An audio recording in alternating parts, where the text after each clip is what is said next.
Hey crafty friends, Christina here with you from Sunny Day Memories. So I am back with another installment of our Crafty Copycat Creations, where each month we choose a project inspiration to share with you, and my sister-in-law and I alternate creating different projects using that concept to show you how to use up your stash, making some fun projects. So this month we are working on doing some combining of the fan favorite of a bookbinding card, which you'll see here that has this glued down section, so it's kind of bound like a book is.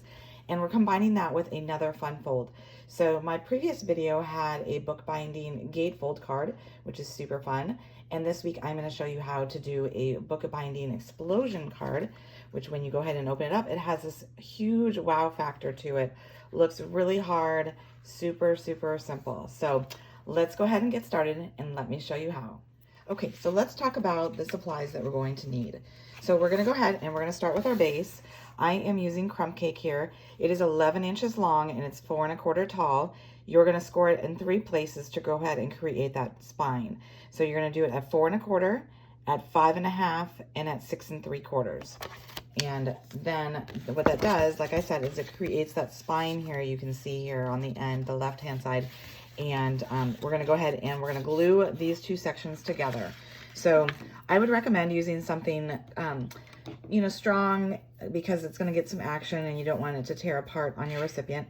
So I'm going to go ahead and use our tear and tape, and I'm just going to go ahead and apply a couple strips here on this right-hand side one, and then I'll just go ahead and bring it down and glue those two portions together. Okay, so now I've just gone ahead and sealed that closed. Super simple to go ahead and create that bookbinding aspect to your card. So if you want to stop there, you could just go ahead and decorate your card and you'd have a really fun, unique card style just on its own like that. But we're going to go ahead and take it a step further, and we're going to do that explosion in the inside. But let's go ahead and decorate the outside first. So I wanted to keep it fairly simple because I didn't want to distract from the awesome inside. So I am taking a piece of Secret Sea that's 4 by 4, and then I'm also taking a piece of our Delicate Dreams. This paper is so pretty. Hopefully, I think it's showing up. You can see that foil in some of the leaves in this paper. So pretty. So this is 3 7/8 by 3 7/8. So I just have a very slight border of that Secret Sea. And I did just want to give you guys a tip that when you're choosing your background matting, it's kind of nice to go ahead and choose a color in your paper that's very minimal, because then it really helps that color pop. And so as you can see, that Secret Sea here is very minimal. It's not one of the dominant colors in here. And so that just really helps make the whole pattern pop nicely. So I'm going to go ahead and I'm going to glue these two together, and then I'm going to go ahead and center it here on the right-hand side of my card. In that same vein, I'm doing the same thing here with my bookbinding section here, where I've got a 1 by 4 of the Secret Sea, and then I've got a 7/8 by 3 7/8 of the Delicate Dreams. I'm going to do that same thing where I'm going to go ahead and glue those two together, and then I'm going to go ahead and glue that to that side. So then you've got that nice pattern paper there on the front of your card. Okay, next we're going to go ahead and do our sentiment here.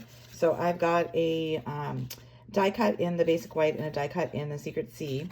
And the die set that I'm using today is called Beautifully Celebrated. So I've used the second smallest one, which would be this one here, in the basic white, and then I'm going to the third smallest one here in the Secret Sea. And I'm using the lovely Forever Florals. It just has such a nice feminine look to it, and I love this sentiment, "You're on my mind and in my heart," and that's what we're going to be using for today's project. So I'm going to go ahead and take my white piece, and I'm going to take some Secret Sea ink, and I'm going to go ahead and stamp that sentiment. So I'm going to move this over to the side. So you can use any sentiment that you want, any dies that you want.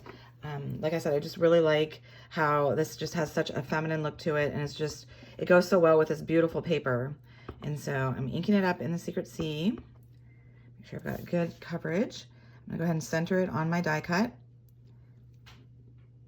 And I'm not going to add anything more to this. Like usually I'd want to add like some ink behind it or something, or add some additional little details. But I really want to keep it simple because I want to focus in on the inside here.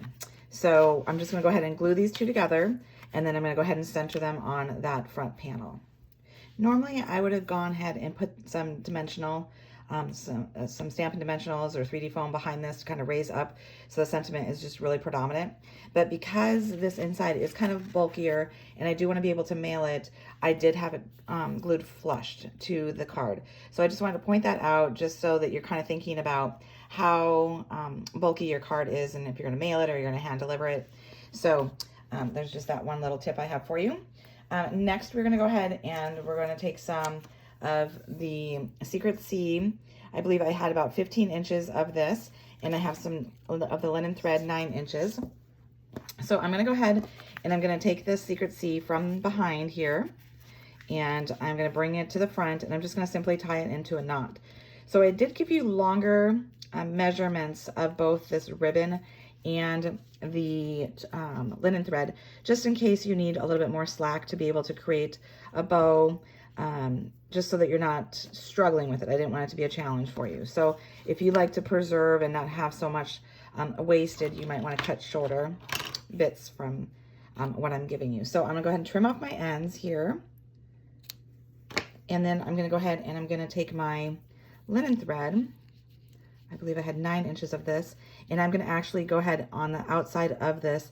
I'm going to go around that knot of the Secret C, and I'm going to tie this into a bow, just so it's kind of like a delicate little center part to this. And I think it looks really nice with this pattern paper, again, because it's so feminine looking. Works really nice with the scripty look of the font that I used for my sentiment. So it just kind of all plays in together. And I am struggling here. My hands don't want to work to make a bow. Let's see if I get this to go through. There we go. And so then you can just kind of futz with it a little bit until you get it how you want it to be. And then I kind of just left the tails of them nice and long so that it's very flowy. So now we've got the outside of our card done. So now we're going to go ahead and we're going to move to that next part, the inside, that nice explosion, that wow factor. So what I'm using is a 6x6 piece of that Delicate Dreams, because I liked this linen. You want something that's a little bit more subtle. Like you wouldn't want to use, it is kind of sad that we're not using this pretty foil paper pattern, but you want it to be something subtle because you don't want that to distract from your sentiment and your section here where you're going to go ahead and write your note to your recipient. Okay, so then what we're going to do is we're going to go ahead and we're going to fold it with the pattern that you're going to have be upward. So we're using the linen pattern. So we're going to fold this at a diagonal. So we're going tip to tip here. And then I'm going to go ahead and press here on the center. And then I'm going to go ahead and take my bone folder and go edge to edge. Then I'm going to go ahead and open that back up. And then I'm going to do a normal fold in half, getting the points to match up. Again, I kind of just push it here in the center. So I have a starting spot to go ahead and use my bone folder to go out and out in the other direction. And we're going to open it up again, rotate it 90 degrees, and then fold in half like we normally would. So you've got 3 folds that you're doing. You're doing a diagonal, and then a standard fold in half, and then you're going to rotate 90 degrees, and you're going to do another standard fold in half. And that's going to give you 2 squares that are flat, where we have these 2 here on the sides, and then 2 that have the angled. So what you're going to do is you're going to go ahead and bring those angled ones inward, just like that, and then it just kind of folds in on itself. And so I like to go ahead and crease it just a little bit more to really help it stay as flat as it can be. All right, so now that you've got this, we're going to go ahead and open up our card, and we're going to do the gluing. So this part, again, I would highly recommend something really strong like the tear and tape, because if you think about it, you're going to have a lot of tension when they're opening it, right? It's going to pull and it's going to want to pull away. And so you don't want it to come apart so that they can't even tell what you were trying to do. You want it to stay together and have that really great wow factor. So what you're going to do is we're going to be having it be in a diamond shape. And so it's going to fit exactly on that card or that square that you have. So you're going to go ahead and make sure that it's open here on the right-hand side, because you don't want to glue it the wrong way. And you can always do like kind of a test here so that you can kind of see that, yes, the 2 angled ones, just like my sample here, angled diagonals here are top and bottom, and then the 2 full panels are on the side. So what you're going to do then is you're going to go ahead and put your tear and tape on the back square here, and then we're going to go ahead and glue it down. Okay, so I've gone ahead and I've put my tear and tape on here. I'm going to go ahead and use my bone folder just to kind of rub on the back of that, just to help release that backing on it to expose the adhesive. So I'm going to go ahead and take those off. And then we'll want to, before we stick it down, we want to make sure we've got it right again. So we've got the angled ones are on the top and bottom, and this full square is to the side here. So we're going to go ahead and the points are going to go, you're like centering it on there, and it will fit exactly onto your card here. Just like that. So you can see that it opens up. So I've got my tear and tape on the other side here, all ready to go. Just gonna go ahead and take my bone folder, and I'm gonna remove it with my take your pick tool. And then this part's even easier because all you need to do is just go ahead and close your card. And then when you open it, there's your explosion. So cool, right? Okay, so now that you've got that, then you're gonna have two pieces of, I'm using the basic white.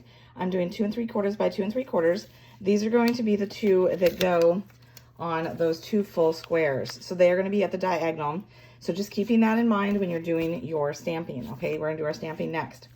So I did want to point out that I wanted to have a subtle color here. I didn't want to just have the white against the linen.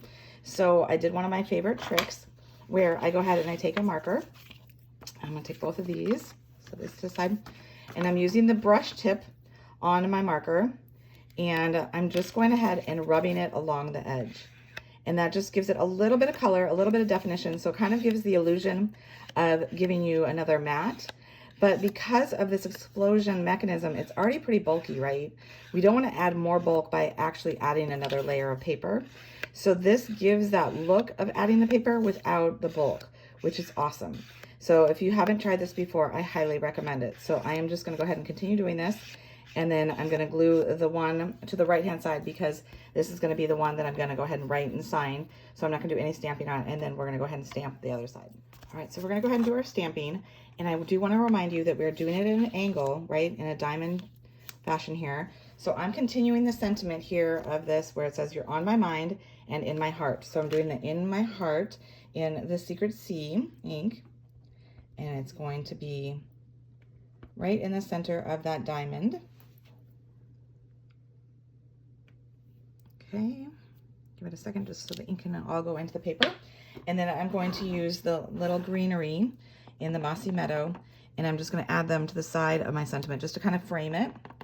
And it also ties it in nicely with the pattern paper that I'm using. And there we have it. So now I'm just going to go ahead and glue that to the inside of my card. All right, so there you have it. Super quick and easy, right? But it has a nice wow factor to it. The last tip that I'm going to give you about on this card is it may be helpful for you to go ahead and put it underneath a book or something just to kind of give that weight, to kind of hold it down, to kind of help that bulkiness.